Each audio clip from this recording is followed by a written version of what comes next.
What made you realise transgenderism is a threat to women's rights? And who opposes gender identity politics in your country? And particularly for you, Natasha, can you talk about the J.K. Rowling incident? First of all, let's begin with the who opposes the gender identity discussion overall. I think again, as we understood a little bit, these phenomena are a bit global. Like there is no restriction that is limited to Pakistan only or to other countries. There are very much similarities because I feel like they are ganging up globally to, and they are coordinating themselves in a way that they go away with it. Obviously, the people who oppose it are right wingers, right? The one who are somewhat religious people, and in Pakistan we have got huge number of these people. Like they are the extreme majority. And other than that, I said those five young women I have met across online, and I give them a big shout out because it's very difficult to go against this.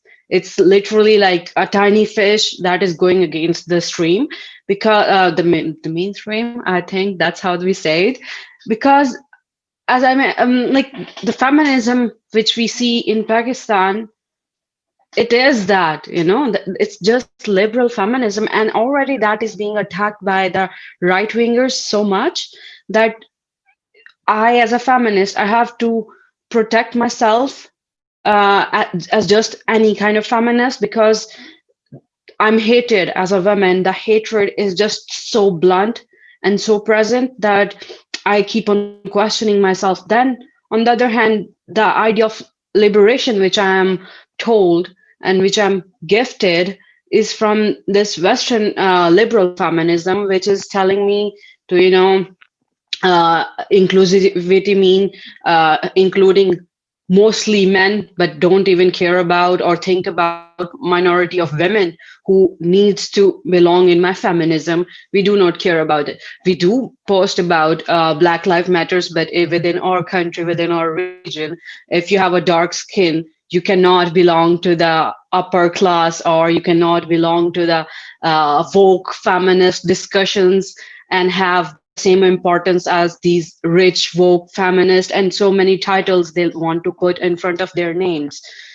So it's very difficult, honestly, at the moment, to say like if there are any actual criticism or people who want to make a position against it, right?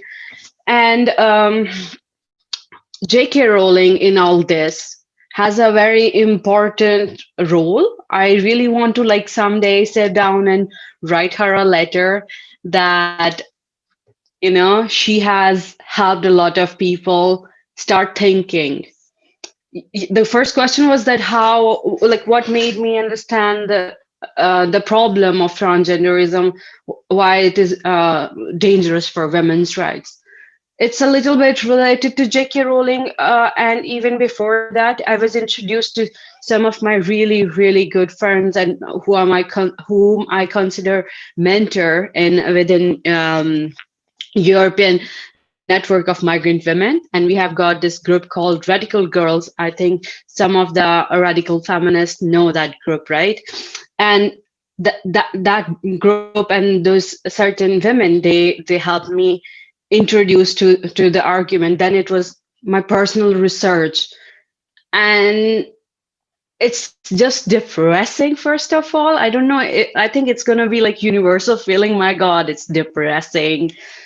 But on the other hand, it's also important how transgenderism is affecting on so many levels. Like it's connected so much, because the one criticism which I get to hear is that you're just talking about it, there are other issues women face, but on the other hand, in Pakistan we don't talk about it at all.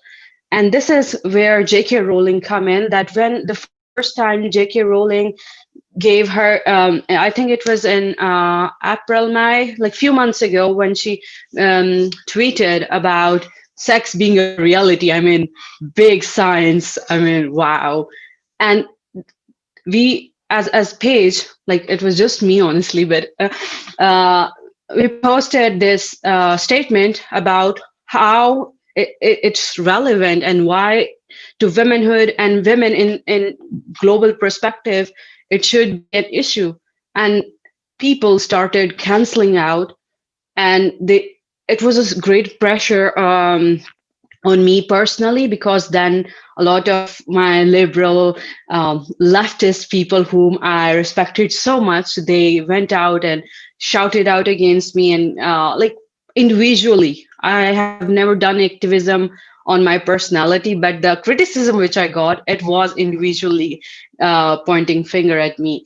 But thanks to the statement of J.K. Rowling, I got to tell people about my concern with about transgenderism overall, and this opened actually a debate. A lot of my Pakistani feminist friends, they wrote me that we don't agree with you, but we are open for debate. And it was a huge, for me, it was huge breakout, that at least there is a ability to talk and discuss and think about it. Even though the reaction was like, apologize, why would you be so transphobic? Why would you take side of a woman? I was like, all right, like this is what feminism is, taking side of women, if you don't know. But yes, J.K. Rowling helped at least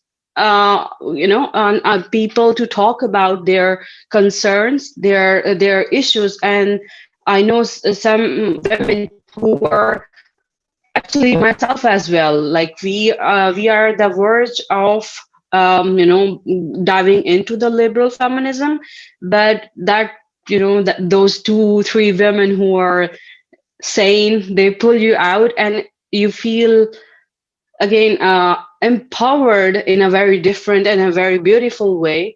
But also then it gets depressing, because then you feel like, oh my god, it's a lonely world. And as a woman,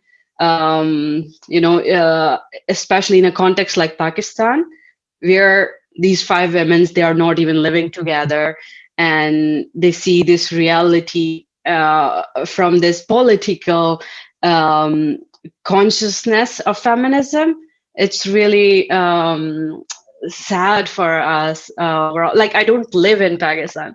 Still, I feel the weight of this isolation and this cancellation, and I cannot even imagine these women who are living there among all these people who do not allow you to talk, who do not allow you to think differently, and they have to still be friends with people that they do not like give you any kind of freedom, even when their ultimate slogan is freedom and and capitalism and progressive thinking and whatever.